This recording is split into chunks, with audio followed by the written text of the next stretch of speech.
आज विपक्षी पार्टियों के लोग इसको भड़काने के लिए इस बात की बात करते हैं सरकार ने या कोई अधिकारियों ने कोई टी लगाने का काम थोड़ी किया था, और केवल इस तरीके की बातें धरने पे आकर के कहना या मीडिया के माध्यम से इस तरीके के गांव वालों को बहकाने का काम करना, कौन सी सरकार ऐसी टी लगाने वाली। मैं दुर्भाग्य कहूंगा इसको कि देखिए, प्रजातंत्र है, प्रजातंत्र के अंदर पक्ष और विपक्ष दोनों होते हैं।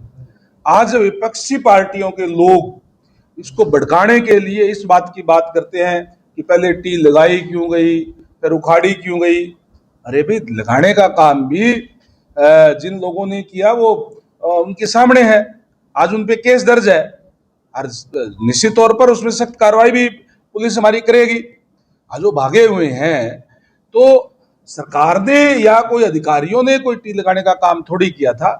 जो जिम्मेदार विपक्ष के लोग हैं उनको इस तरीके की बात बहकाने वाली जो है वो नहीं करनी चाहिए। विपक्ष के लोगों को भी जो इस बात का अच्छी तरीके से पता है कि पॉलिसी मैटर है ये, इस पॉलिसी मैटर के तहत जो है वो अमृत योजना के तहत तो पानी नहीं दिया जा सकता। सारी की सारी बात जब क्लियर हो गई है तो केवल और केवल इस तरीके की बातें धरने पे आकर के कहना या मीडिया के माध्यम से इस तरीके के गांव वालों को बहकाने का काम करना, इस बात की भी मैं कड़े शब्दों में निंदा करता हूं। जो विपक्ष के लोग इस तरीके की बात करते हैं। आज मैं इंडियन नेशनल लोकदल की भी मैं सुन रहा था कि आज जो बयान आया है अभय सिंह जी का, अभय सिंह जी विपक्ष के नेता रहे हैं, एक पार्टी को चलाने का काम कर रहे हैं। इस तरीके के बयानबाजी उनको जो है नहीं करनी चाहिए। अभय सिंह जी कह रहे हैं कि भी एक सरकार टी लगाने वाली है, दूसरी सरकार टी उखाड़ने वाली है, दो सरकारें हरियाणा में। देखिए, इस तरीके की बात करके मैंने ये कहा कि ये गुमराह करने का काम करते हैं। कौन सी सरकार ऐसी टी लगाने वाली है?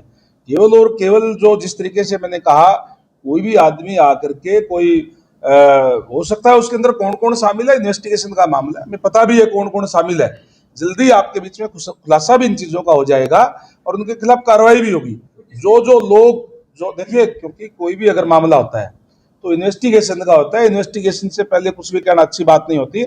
पुलिस अपनी कार्रवाई करने लग रही है, जल्दी आपके बीच में उनका खुलासा करने का काम भी करेंगे, उनको अरेस्ट करने का काम भी करेंगे। जब सीएम साहब से मीटिंग थी उनकी गाँव वालों की, तो उसके बाद में कईयों के बयान भी आए कि बड़े सौहार्दपूर्ण वातावरण में बातचीत हुई है, तो काफी हद तक कुछ लोग, सारे तो नहीं, कुछ लोग सेटिस्फाई भी नजर आए थे, लेकिन बाद में चीजें फिर बदल गई। इसके पीछे क्या वजह मानते हैं?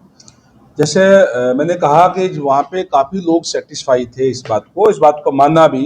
उन्होंने गांव के विकास की बात भी करी और माननीय सीएम साहब ने भी तुरंत एक बड़ा दिल दिखाते हुए कि हाँ, विकास के लिए हम पैसे देंगे, और उन्होंने उसी टाइम अनाउंस किया, उसी टाइम ऑर्डर भी उनको कर दिया कि पैसा गांव के अंदर भेजने का काम करें।